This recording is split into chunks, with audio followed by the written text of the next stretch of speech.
Alors, merci beaucoup tout d'abord pour l'occasion que vous nous donnez de vous parler de ce projet que nous avons l'honneur d'exécuter pour le compte de l'État. Le projet de parc des technologies numériques est un projet phare du plan Sénégal émergent. C'était un projet déjà inscrit dans le cadre du plan de développement depuis la première phase et qui a été réinscrit dans le PAP 2A récemment, qui a été donc le plan d'action mis à jour par rapport au contexte, par rapport au contexte de pandémie. Donc le PTN a encore été réinscrit comme étant le projet phare pour effectuer une transformation structurelle de l'économie via le numérique. Donc en quoi consiste ce projet? Ce projet en fait consiste à mettre en place une grande plateforme sous-régionale dans le cadre de la vision du chef de l'État d'avoir le Sénégal, de faire du Sénégal un hub dans la sous-région pour tout ce qui est activité d'innovation et activité du numérique, tout en modernisant l'économie d'une part, en entraînant les secteurs prioritaires de l'économie de l'autre, et au final en contribuant à créer massivement des emplois à forte valeur ajoutée pour les jeunes, notamment les jeunes concitoyens. Donc voilà ce qu'est l'objectif qui a été fixé dans le cadre de la vision. Donc concrètement, de quoi il s'agit? Il s'agit donc de construire au sein du pôle urbain de Diamniadio, sur un site qui nous a été alloué de 25 hectares, de mettre en place un parc IT. Quand on dit un parc IT, il y a donc différentes composantes. Il y a beaucoup d'ouvrages qui ont été programmés et qui répondent aux besoins du secteur privé, qui a exprimé en fait un certain nombre de besoins par rapport à l'essor de leurs activités. Donc c'est par rapport à c'est une réponse en fait à ces besoins du privé qui a été mise en place, mais également une contribution du point de vue public aussi. Donc voilà ce que le parc va permettre de faire. Donc si vous voulez, je peux rentrer dans le détail de ce qu'est donc les ouvrages spécifiquement du projet. Il s'agit donc au sein de ces 25 hectares, nous avons eu, tout d'abord, je dois le rappeler, nous avons eu l'accord de la BAD, qui est donc le partenaire du Sénégal, qui a accepté de financer le projet. Donc la BAD contribue à hauteur d'environ 40 milliards de francs CFA et le Sénégal contribue, la contrepartie de l'État s'élève à environ 6 milliards, en plus du site qui a été mis à disposition, qui a une valeur foncière évidemment. Donc avec ce financement, nous adressons la première phase du PTN, donc sur la moitié de l'emprise des 25 hectares. Donc sur environ 12-13 hectares, nous construisons beaucoup d'ouvrages d'intérêt pour l'écosystème du numérique. Il y a un data center qui est prévu, qui a été designé Tier 3 et qui sera certifié, Inch'Allah, donc Tier 3 lors des opérations, lors de sa mise en opération. Il y a également ce qu'on appelle les 3 tours TIC, parce que dans les besoins qui ont été remontés par le secteur privé, il y avait un fort besoin de rassembler leurs activités au sein d'espaces prêts à l'emploi. Donc, c'est-à-dire qu'une PME digitale, par exemple, que vous aurez, qui exprimerait le besoin de s'installer dans le parc, pourrait trouver des mètres carrés de bureaux au sein de ces trois tours. Donc, c'est plus de 15 000 mètres, c'est à peu près 15 000 mètres carrés de bureaux dans cette première phase qui sont prévus. Donc, en mode plug and play. Il y a également un centre dédié au BPO, parce qu'au niveau des objectifs qui ont été fixés au projet, il y avait la volonté de positionner le Sénégal, comme je l'ai dit, afin qu'on soit un hub, mais cette volonté de le faire s'appuierait sur le BPO. Le BPO, c'est l'externalisation des processus métiers qu'effectuent les pays matures. On a des exemples pour permettre de comprendre. Bangalore, par exemple, en Inde, c'est beaucoup développé grâce à l'outsourcing du développement informatique qu'effectuaient, par exemple, de grands groupes américains ou européens, par exemple. Ça a permis de générer beaucoup d'emplois pour les jeunes ingénieurs indiens, notamment. Plus proche de nous, le Maroc, par exemple, est aussi un pays qui profite beaucoup de cette opportunité d'outsourcing. Pour rappel, Atos, par exemple, s'était d'abord installé au Maroc avant de descendre au Sénégal. Et ça permet en tout cas de mettre à disposition des jeunes d'un pays des emplois dans le secteur du développement de software, par exemple, ou bien de tout ce qui est marketing digital. On peut citer, il y a beaucoup de métiers. Il y a également, donc, parmi les centres d'intérêt de ce parc, il y a également un centre d'innovation. Le centre d'innovation permet donc aux startups de pouvoir s'insérer dans cet écosystème du parc et bénéficier déjà de la proximité avec des grands groupes, mais également d'être encadré par des programmes, que ce soit de l'incubation ou bien de l'accélération.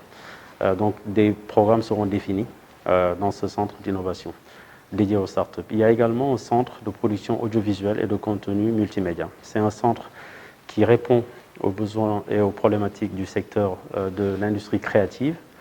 Donc tout ce qui, et ça actuellement c'est un secteur porteur pour le pays.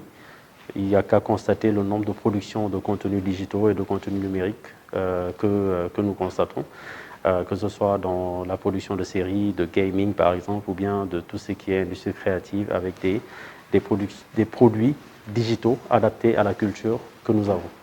Donc ce centre permettra de booster l'industrie créative et donc de générer des emplois par effet indirect. Un autre centre d'intérêt qui se trouve dans le PTN, dans le Parc des technologies numériques, il s'agit du centre de recherche et de développement. Parce que dans ce que nous avons dit, comme vous avez remarqué, nous avons d'une part parlé de l'attractivité que le Sénégal aura grâce à cette plateforme sous-régionale, donc pour créer des emplois localement. Mais il est aussi intéressant pour un pays comme le nôtre, qui a une jeunesse très créative et qui aspire à avoir une jeunesse qui crée de l'emploi, qui va vers de l'entrepreneuriat. Il y a beaucoup d'initiatives dans ce sens. L'idée, c'est que le centre de R&D, avec les partenariats avec le monde universitaire, puisse permettre aux jeunes Sénégalais d'être des créateurs de technologies et pourquoi pas que le Sénégal commence à exporter des technologies. Donc là, le centre de R&D a cela comme vocation. Donc c'est vraiment de catalyser l'esprit de recherche et l'esprit de créativité de nouvelles technologies qui seront brevetées au Sénégal et qui s'exporteront. Donc ce n'est pas seulement attirer des opportunités pour nos jeunes, mais également permettre à nos jeunes et à nos esprits très brillants de pouvoir créer des choses et pouvoir les exporter. Il y a également un centre de formation, parce que quand on parle d'un parc technologique, vous le savez mieux que nous, la technologie évolue très vite. Donc si, par exemple, à l'ouverture du parc en 2022, s'il y a des technologies qui dominent, comme c'est le cas actuellement, on a des technologies comme l'intelligence artificielle dont on parle beaucoup, l'IoT, le fait d'avoir des data scientists qui sont très forts pardon, en data science, par exemple, en data mining, qui peuvent faire de l'algorithmique, ça peut changer très vite. Dans 3 ans, peut-être qu'on aura de nouvelles technologies que nous ne connaissons pas encore. Donc le centre de formation devrait permettre à ce parc de maintenir son attractivité pour l'ensemble des PME digitales, pour qu'ils puissent dire le parc maintient ses compétences et on sait qu'on sera toujours à jour sur les compétences voulues par les entreprises. Donc voilà un peu ce que cette première phase du PTN renferme. À côté de ça, pour les modalités de gestion du parc et d'exploitation, il y a un centre de gestion évidemment. C'est comme le centre de gestion du parc industriel intégré qui est à Diamniadio. Quand vous passez sur l'autoroute, vous l'apercevez. Il y a un centre similaire pour les besoins de gestion donc, de cette plateforme. Parc IT. Et après, il y a également un centre résidentiel. Parce que, comme vous l'avez deviné, on parle de beaucoup de mètres carrés de bureaux, beaucoup d'ouvrages. Il y a forcément un effet de rotation pour des experts aussi bien locaux qu'internationaux qui viennent au sein du parc. Ils pourront utiliser ce centre résidentiel pendant leur séjour au sein du parc. Donc voilà ce que le centre résidentiel fera dans cette première partie. Je ne veux pas être très long, mais en tout cas pour terminer maintenant, pour vous permettre de bien comprendre que la vision va au-delà juste d'infrastructures techniques. Il y a aussi en fait la préoccupation d'avoir un parc très agréable à vivre. Et donc du coup, il y a des problématiques de développement durable qui sont gérées à travers un aménagement avec un parc qui sera très boisé et également du solaire, parce qu'il y a une pergola solaire qui est prévue et qui pourra on pourra avoir un mix énergétique au sein du parc. Donc voilà en résumé ce qu'est le PTN dans la première phase que nous sommes en train d'exécuter. Ça fait 3 ou 4 ans que nous sommes en exécution, que le projet a été lancé. Il y a eu quelques retards au départ du projet pour des aspects plutôt administratifs, mais là nous sommes en pleine exécution depuis 1 an. On est sur un rythme très intense de travaux. Et donc là, nous avons la dernière année d'exécution en principe. En principe, nous devrons livrer le projet, le parc, cette première phase, en décembre 2021, Inch'Allah. Avec tout ce que vous venez d'énumérer, qu'est-ce qui va changer avec Bernard Alors, c'est vrai que on a parlé de beaucoup de choses qui ont une capacité transformationnelle. Quand on a parlé, je vais prendre des exemples précis pour répondre à la question, à cette préoccupation, à cette interpellation. On sait que nous avons un écosystème, malgré tout, du numérique qui est dynamique. Et il y a beaucoup d'activités et d'initiatives qui sont en cours. Je peux en citer quelques. Déjà, avant de revenir sur ce que le PTN, justement, va faire. Il y a la volonté du chef de l'État, depuis au moins quelques années, de vraiment transformer la trajectoire du pays à travers cet outil digital. Le dernier exemple qu'on peut donner, c'est lors du Forum du numérique, avec toute une créativité de la jeunesse sénégalaise que nous avons vue à l'œuvre et qui a été récompensée par le Grand Prix du chef de l'État, qui sera amélioré en dotation, comme il l'a annoncé lui-même lors du forum. Mais au-delà de ça, on voit aussi ce que fait l'ADER en finançant les jeunes créateurs et les start-upers. Donc ça permet de construire un écosystème. Au-delà de ça, il y a également la Startup Act qui a été prise, dont les décrets d'application sont en cours de prise, disons, par l'autorité. À côté de ça, nous avons des PME digitales très innovantes, comme vous le savez. Mais ce qui nous manque, c'est d'avoir ce catalyseur et cette grande plateforme qui permet de polariser, en fait, cette innovation. En fait. Et qu'est-ce que ça fait? On va combiner, comme vous l'avez vu, il y a des besoins qu'auront les PME digitales les plus aguerris. Ils ont des besoins en compétences, des besoins en locaux et surtout des besoins, par exemple, en hosting, sur, par exemple, des activités de cloud computing ou d'hébergement de leurs données. C'est une des problématiques, par exemple, dont on parle souvent. Le PTN y répondra à travers ce data center qui va, je le rappelle, adresser les besoins du secteur privé en priorité. L'ADIE étant l'instrument de l'État qui s'occupe de la partie publique. Ce sont les missions qui ont été assignées. Donc le PTN a pour vocation à booster le secteur privé local à travers donc les outils. Le data center, donc, pour répondre concrètement à votre question, qu'est-ce que le PTN va apporter? Le data center sera déterminant dans ce débat de la souveraineté numérique, par exemple, avec un niveau de service qui sera, puisqu'on veut le certifier Tier 3, il sera au niveau international en termes de qualité de service et en termes de disponibilité des services qui seront offerts. Je vous ai parlé de l'industrie créative. Là, typiquement, il y a beaucoup d'intérêt des acteurs de l'industrie créative. Je ne voudrais pas citer en fait les structures qui nous approchent, mais qui sont très intéressées par ce centre parce qu'ils savent qu'ils auront l'opportunité d'utiliser les ressources donc, du PTN pour aller à un autre niveau dans le cadre du développement de leurs activités. À côté de ça, je vous ai également cité le centre d'innovation. Le centre d'innovation, l'ADER a un projet par exemple d'incubateur ici à Dakar. Il y a des espaces publics, il y a des espaces déjà qui existent en termes d'accompagnement des startups. CETIC Dakar par exemple est un exemple, Jocolabs, Concret, Impact Dakar. Il y a beaucoup d'espaces, mais ces espaces ont des programmes sur lesquels le programme du PTN viendra se mettre en cohérence et compléter, parce que l'offre qu'on a n'est pas encore complète pour l'accompagnement des jeunes start-upers et des créateurs. Le PTN pourra venir en complément de cette offre. Et donc, pour qu'on ait un niveau de service qui sera beaucoup plus élevé, pour donner donc des espaces qui sont intéressants pour leurs activités, qui leur permettent de développer des outils qui seront disponibles, mais également, pourquoi pas, les accompagner en termes d'assistance technique, en termes de ressources. Le centre de compétences, le centre de formation est un centre de compétences, typiquement pour les structures. Donc, je vous donne ces exemples-là. Et surtout, dernier aspect, c'est que quand nous arrivons à attirer des PME digitales, aussi bien, je le répète, locales qu'internationales, ce sont des opportunités d'emploi. Il y a quelques années, pour donner un exemple, quand Atos s'est installé au Sénégal, beaucoup de structures moins costauds ont eu des difficultés parce qu'ils ont eu du mal à retenir les talents qu'ils avaient et qu'ils ont eu le temps de développer. Parce que il y a un mastodonte qui est venu peut-être avec une offre meilleure et donc les talents partaient là-bas. Donc il y a un assèchement pratiquement des compétences que nous avions.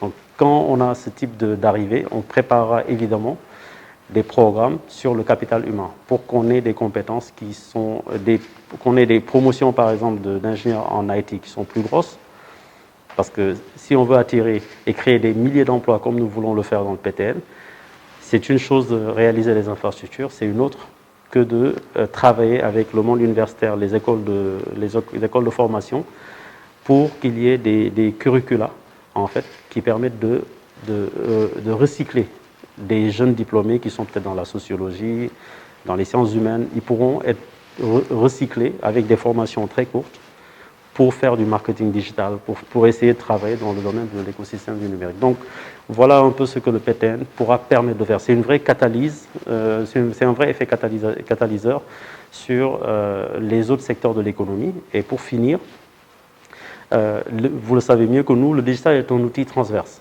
Il s'applique à l'ensemble des secteurs économiques. L'exemple du lauréat du Grand Prix du chef de l'État, par exemple, Tolbi, ils sont dans le secteur primaire. Ce sont des solutions très innovantes qu'ils déploient dans ce secteur-là. Rien n'empêche donc que le PTN puisse accompagner des initiatives sectorielles pour une meilleure efficacité du secteur primaire à travers le rendement, la surveillance des cycles, par exemple, de production, l'optimisation de l'utilisation de l'eau, les périmètres arables, ainsi de suite. Et ça, ce sont des outils digitaux qui pourront peut-être le permettre. Sur le secteur industriel, c'est un secteur où, à travers, par exemple, la robotisation, la domotique, on peut optimiser, par exemple, les performances sur le secteur secondaire.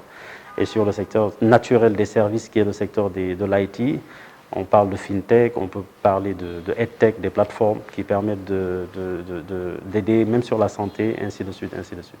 Donc voilà ce que le PTN permet de faire par rapport à vos préoccupations. Est-ce que le secteur privé sera intégré dans la gouvernance du PTN? Le secteur privé, déjà actuellement, pour vous faire un compte-rendu fidèle, l'exécution du projet, par exemple, est suivie de très près par le secteur privé, parce que le secteur privé est membre du comité de pilotage du projet PTN. Donc on a tenu un comité de pilotage il y a une semaine, le 28 décembre, présidé par le ministre. Le nouveau ministre, en fait, donc, en charge du secteur, M. Yankhoba Diattara, que je salue, et qui nous soutient. Donc, le secteur privé est membre de ce comité de pilotage et donne des recommandations et est parfaitement au courant du rythme d'exécution et donne ses contributions par rapport à ses attentes. Et donc, évidemment, ils sont déjà membres en termes de gouvernance durant l'exécution. Ils seront membres aussi en termes de gouvernance durant l'exploitation. Inch'Allah. Alors, en termes d'emploi, dans le cadrage initial du projet, on avait des hypothèses très hautes, en fait. On était à 35 000 emplois en termes de prévision d'emploi, 35 000 emplois directs et plus de 100 000 indirects par effet de transversalité du numérique. Là, nous sommes sûrs que, en vitesse, parce que ça c'est en vitesse de croisière, je vous ai parlé du PTN, c'est la phase 1 sur 12 hectares. Il y a une deuxième phase sur le restant, en fait, les 13 hectares restants sur les 25. Mais en phase de croisière 2025, il était prévu qu'on ait plus de 100 000 emplois, directs et indirects, quand on compte. Maintenant, il faudra faire des études. À l'ouverture, par exemple, quand on sera au début de la phase d'exploitation, on aura un recueil, bien sûr, des besoins. Les premières entreprises résidentes vont exprimer leurs besoins en termes de ressources humaines. Et on va évidemment suivre en fait comment ça crée de l'emploi de manière très transparente pour faire le bilan et savoir si on a atteint les objectifs, ou bien si on est légèrement en deçà, ou bien si on est vraiment au-delà de nos espérances en 2025. Alors ça, c'est vrai que c'est un débat. Ce qui est visé dans les politiques publiques, c'est que le numérique atteigne en 2025, avec la SN 2025, la stratégie sectorielle sur le numérique qui est arrimée au PSE, qu'on atteigne 10% minimum de contribution de ce que pèse le numérique dans le PIB de notre pays. Mais je pense qu'on n'est pas loin déjà de ce chiffre, en fait. Il faudra qu'on se rapproche qu'on ait des statistiques à jour, avec l'ANSD notamment et la RTP, le régulateur, pour qu'on ait l'ensemble des éléments avec le privé. Mais je pense qu'on est entre 7 et 10% déjà actuellement. je pense qu'on peut dépasser déjà l'objectif qui est fixé dans la SN 2025, d'ailleurs qui fait l'objet d'une réactualisation qui est en cours. Concrètement, en faisant le diagnostic du l'environnement de votre poste, quelles sont les difficultés auxquelles vous rencontrez? Alors nous, ce qui nous remonte, en fait, ce qui nous est remonté souvent, évidemment, ça ne suffit jamais, les ressources financières ne suffisent jamais, en fait, par rapport aux besoins. Il y a déjà beaucoup de choses qui ont été faites, en fait. Donc, comme je l'ai rappelé, l'État a donné des instructions claires et depuis lors, on est en train de mettre ça en place, d'exécuter. Il y a beaucoup les fonds d'amorçage, les fonds déjà pour les créateurs, les jeunes créateurs, les jeunes entrepreneurs dans le digital. Ces fonds existent, en fait. Donc, il y a de gros efforts consentis par l'État sur les ressources publiques pour pour faire un fonds du numérique. Là, par exemple, actuellement, on est à 3 milliards par an que la DER, par exemple, utilise spécifiquement pour le numérique. Ça, c'est pour les jeunes créateurs, comme on le dit. À côté de ça, donc, il y avait beaucoup de préoccupations qui avaient été remontées. Et d'ailleurs, j'ai participé à ce travail-là au démarrage. Quand on crée la Startup Act, on a fait une chose très simple. C'était une chose qui était inédite pour le Sénégal, pour notre pays. On est parti, au lieu que ce soit des politiques publiques qui définissent en fait le contenu de ce projet de loi, on a d'abord fait des sessions très ouvertes où l'ensemble des créateurs, l'ensemble des acteurs de l'écosystème ont dit voilà nous les éléments sur lesquels nous aimerons que l'État nous accompagne. Le financement revient tout le temps, comme je l'ai dit. Le besoin en fait d'allègement sur certaines lourdeurs fiscales par exemple, des exemptions fiscales jusqu'à ce qu'ils soient rentables. Ça a été mis en place. De l'accompagnement sur la formation. Ça aussi, c'est un des besoins qui revient très souvent. Ça a été exprimé et c'est dans la loi aussi. Et ce besoin, en fait, de primer l'innovation, la créativité. Donc, voilà ce qui revient chez les jeunes créateurs. Mais quand on remonte sur les PME digitales, de manière générale, les entreprises du numérique, globalement, ils ont besoin aussi, effectivement, d'un accompagnement du point de vue fiscal, réglementaire parfois, parce que des fois, je prends un exemple, sur la FinTech par exemple, il y a des aspects de régulation qu'il faut mettre à jour avec la Banque centrale, par exemple. Ça sont des aspects qui sont remontés pour que ça puisse permettre à la FinTech d'encore plus se développer. Mais globalement, il y a, comme j'ai dit, le PTN venait déjà de ce que demandait le secteur privé. Ils veulent un espace. Parfois, on a appelé ça la Silicon Valley du Sénégal, le PTN. Donc, l'écosystème a besoin d'un endroit où, en fait, ils peuvent, parce que quand ils se retrouvent dans un endroit, ils peuvent faire du networking. Je peux m'asseoir avec vous et vous me dites, ah tiens, j'avais tel besoin, ça tombe bien, vous êtes dans un secteur, voilà ce que vous faites. J'aimerais bien que vous m'adressiez cette problématique. Donc, le fait d'être proche dans un espace crée un cadre et crée des opportunités entre les PME digitales, les jeunes créateurs, les startups. Ça, c'est un besoin qui revenait souvent parce que les structures sont plutôt éparpillées, en fait, à Dakar même. Et donc, cette plateforme leur permet déjà de se regrouper, de mutualiser leurs besoins. Le data center, je vous ai dit, tous les centres de ressources qui existent dans le PTN vont être mis à disposition pour ces créateurs. Et ça, c'est quelque chose qui, parfois, ils disent même qu'ils préfèrent ça plutôt même qu'on leur donne du financement. Parce que ça leur permet d'adresser directement des besoins au niveau de leurs opérations. Directement. Donc voilà ce qui revient souvent dans ce qu'on nous dit. Un dernier point, c'est aussi la possibilité de créer des joint ventures. Et donc, le PTN étant une plateforme à vocation internationale, les structures qui viennent s'installer, on va fortement les inciter au transfert de technologies et à travailler avec le secteur privé local. Nous sommes dans un contexte de crise sanitaire. Est-ce qu'on peut dire que la Covid a impacté sur le numérique ou bien c'est le contraire? C'est un débat aussi ça, parce qu'il y a beaucoup de structures qui sont dans le numérique qui disent avoir bénéficié, en fait, d'une certaine manière des effets de cette pandémie, parce que ça a permis à beaucoup d'utilisateurs d'adopter des outils digitaux, en fait. Le travail à distance, l'utilisation des plateformes de manière générale. Ça a bénéficié à beaucoup de structures. Bon, même si on le voit au niveau international, les GAFAM, comme on les appelle, n'ont pas du tout fléchi durant cette pandémie. Au contraire, ils ont pris encore plus de valeur à la bourse. Donc, à côté de ça, le digital, en fait, cette pandémie, vraiment, on prie tous pour que ça parte. Ça fait beaucoup de dégâts. Mais du point de vue du numérique, en tout cas, ça a été une opportunité sur tout ce qui est plateforme, que ce soit de la EdTech, par exemple. Là, typiquement, je pense qu'il y a un basculement même de philosophie pour dire qu'il faut utiliser de plus en plus les outils pédagogiques digitaux. Et il y en a beaucoup. Et il y a des choses même que nous, on nous présente parfois. Il y a des startups qui nous montrent des plateformes qui sont vraiment très bien faites. Il y a également, sur le plan de la santé, ça a permis de remettre au centre certains débats. Et donc, même le chef de l'État, lors du Forum du numérique, a parlé avec le secteur privé de cette volonté d'aller vers la dématérialisation de tout ce qui est parcours du patient. Parce que cette pandémie a permis de voir que ce sont des investissements qui, finalement, permettent au pays d'être dans la résilience et même dans la relance par rapport à cette activité cruciale. Donc, le numérique, en tout cas, du point de vue des effets de la pandémie, ça a présenté beaucoup d'opportunités. Et ça a fait prendre surtout conscience du fait que beaucoup d'activités que nous menons physiquement peuvent être complètement dématérialisées. Et donc il y a des services, ou même dans le service public, il y a des démarches qui sont complètement possibles en restant chez soi à travers une plateforme. 2025, c'est dans 4 ans. Est-ce que le Sénégal va atteindre